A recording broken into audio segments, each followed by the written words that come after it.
Olá cavaleiros e amazonas, bem-vindos ao canal Sempre Quis Saber. Aqui quem fala é o Wesley. No vídeo de hoje trago para vocês o capítulo 4 de Gold Descent Arishata. Lembrando que essa história é feita por um fã brasileiro. E também, galera, esse é o último capítulo da obra, então assista até o final que vamos ter algumas explicações. No mais, recado dado, já clica aí no gostei, se inscreva no canal, ative o sininho e bora para esse super vídeo. Sempre quis saber! Em um tempo não muito distante, os Cavaleiros de Atena reconstruíram um santuário na Grécia, um local que havia sido pulverizado pela Guerra Santa contra o Imperador do Submundo, Hades. E cerca de 20 anos após a última Guerra Santa, um embate ocorreu entre uma das forças de Ares, o Batalhão do Desastre e o restante do exército de Atena, liderados por Ceia de Sagitário. A duras penas, os cavaleiros foram condenados por uma terrível maldição que se manifestou de uma forma silenciosa. Ela atingiu os guerreiros e até mesmo a deusa Atena, que até então era Saori Kido. Essa maldição ficou conhecida como Cristais da Morte, nome que foi dado devido à presença de estigmas cristalizados pelo corpo de suas vítimas, levando elas a uma morte lenta e dolorosa. O combate entre os dois exércitos custou a vida de diversos cavaleiros, porém mesmo a derrota do exército inimigo, houve uma enorme baixa por parte dos cavaleiros de Atena, pois muitos guerreiros ainda não estavam preparados para assumir como uma nova geração. Com o passar dos anos, os mais poderosos foram caindo um a um, devido ao poder implacável dos Cristais da Morte, os mesmos que levaram Saori. A maioria dos que participaram dos combates não conseguiu resistir, mas entre eles, o último a ficar de pé foi Ikki de Leão. Ele suportou o efeito dos cristais o máximo que pôde. O Cavaleiro de Leão bravamente protegeu e guiou muitos dos cavaleiros nessa nova era, trabalhando juntamente com o grande mestre recém-eleito Shiryu de Libra. Entretanto, a maldição dos cristais não se esquecia de ninguém, então Ikki haveria também de cair no futuro. Uma perda irreparável. Shiryu, o grande mestre, foi então o último entre sua geração, aquele que deveria reger o santuário, liderando os novos cavaleiros em nome de uma nova encarnação da deusa Atena. Meses após a morte dos cavaleiros lendários, como ficaram conhecidos, Seiya e seus irmãos, aparece no santuário uma jovem demonstrando um enorme poder. Muitos, ainda duvidosos, sentiram um cosmo familiar, mas outros não tiveram dúvidas sobre o que estava acontecendo. Ela era Atena. O espírito e a proteção da deusa estavam retornando ao santuário, mas agora como Layla, a nova Atena. Ano de 2020 no santuário de Atena na Grécia. O grande mestre dizia: Jehu de Aquário, o que você tem a me dizer sobre o báculo de Atena? E o cavaleiro de ouro ajoelhado perante o mestre responde: fico honrado por sempre ser consultado por vossa santidade. Acredito que algumas informações que eu tenho podem ser úteis para entender o que aconteceu com o báculo. Talvez o estado atual de Atena seja a resposta de tudo. O grande mestre então perguntava: por acaso essa informação provém de seus sonhos premonitórios? E o Aquário responde que sim, grande mestre. Desde jovem, eu tenho alguns sonhos nos quais consigo antever certos acontecimentos. Durante todo esse tempo eu venho esclarecendo acontecimentos antigos e atuais em minha vida, para o bem ou para o mal. Isso me acompanhou ao longo de toda a minha vida. O mestre então dizia: entendo, isso é como um fardo, mas ao mesmo tempo uma bênção. E Jehu continuava contando sua história. Desde minha infância, eu tento compreender estes sonhos, buscando seus significados, e atualmente tento interpretá-los me baseando em símbolos, locais, elementos e também conceitos, como os povos antigos. Lembro-me que antes de meu mestre morrer, sonhei com uma enorme geleira se partindo ao meio, num lugar semelhante à Sibéria, mas o que senti durante esse momento foi a sensação de estar perdendo alguém. Em outro sonho, uma luz se distanciava enquanto eu corria em sua direção.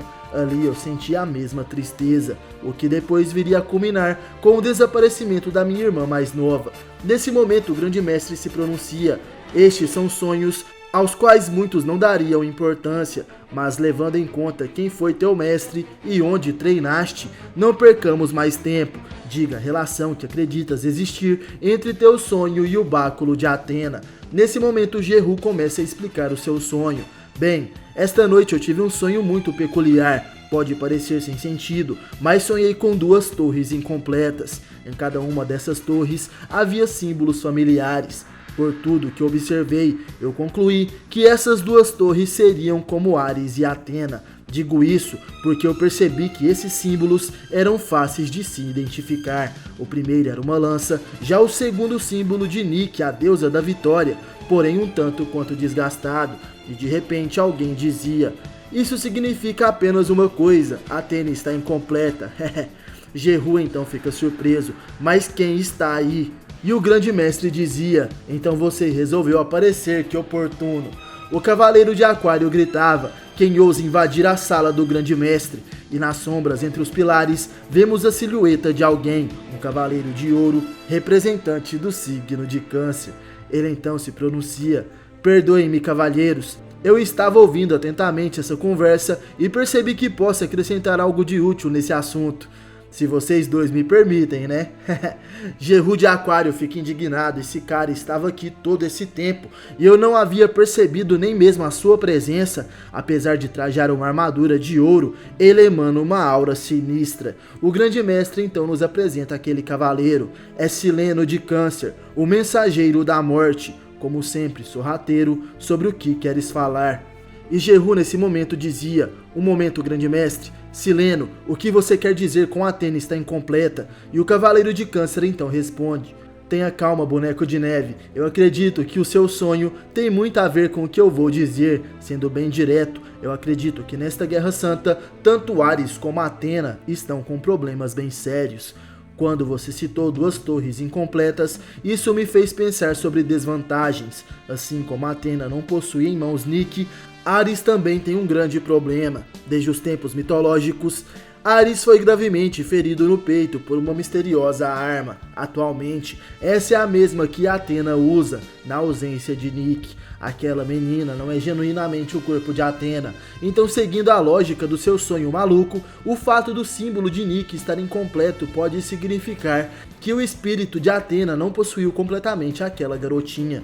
Jehu de Aquário dizia: "Athena não surgiu em seu corpo original, porque ele foi destruído.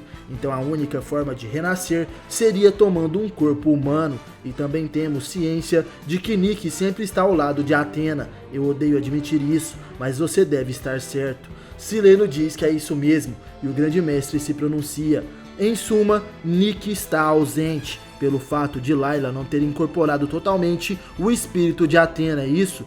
E Sileno então responde que sim, mas aqui eu gostaria de mudar um pouco o assunto, pois algo está me incomodando bastante. Em meus aposentos, como vocês devem saber, eu sou o único capaz de ir até a fronteira do mundo dos mortos, o Yomotsu Hirasaka. Eu venho percebendo uma movimentação incomum no Yomotsu. Recentemente, uma energia estranha está atravessando a entrada do mundo dos mortos. Essa energia está sendo enviada a partir do mundo dos vivos, e isso é muito estranho. O grande mestre do santuário então dizia: "Estão enviando energia a partir deste mundo para o mundo inferior.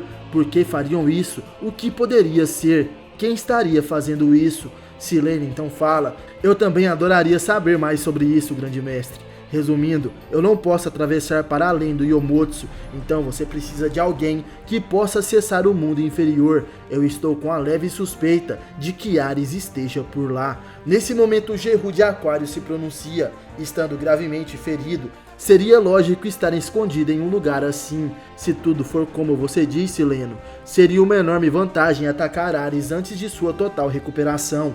Grande mestre, eu sei de alguém capacitado para isso. Entre os vivos, ele é o único capaz de acessar o mundo dos mortos. Estou falando do Cavaleiro de Virgem." O grande mestre Shiryu então responde: "Entendo. Se o que dizem é verdade, não podemos desperdiçar tal oportunidade. A vantagem seria preciosa." "Muito bem, isso é um assunto de extrema urgência. Sei que você deve estar escutando isso, Rieiro." E assim o misterioso Cavaleiro de Ouro Rieiro responde: "Atentamente, meu grande mestre. Sendo assim, Shiryu te passa a ordem. Esta será a sua missão. Descubra o que está acontecendo no mundo inferior imediatamente." Aquele é Rieiro de Virgem que dizia: "Se esta é a vossa ordem, grande mestre, este servo do Altíssimo irá atender o vosso pedido." Pois bem, galera, infelizmente esse é o último capítulo lançado de Gold Sun Ares Chapter. Depois disso, o autor parou com a obra, e isso já faz alguns anos. porém eu entrei em contato com ele essa semana e vamos ter a oportunidade de mandar algumas perguntas sobre a obra e ele explicará o porquê de não ter continuado essa saga. Então quem quiser fazer uma pergunta diferente sobre algo relacionado a essa obra, deixe aí nos comentários que eu vou selecionar as melhores para enviar para ele. Bom pessoal, esse foi o capítulo final de Gold Sanctuary Chapter, espero que vocês tenham gostado, deixem aí suas perguntas para me mandar lá pro Danilo Santana. No mais, obrigado por assistir o vídeo até o final, valeu, falou, tamo junto e até a próxima.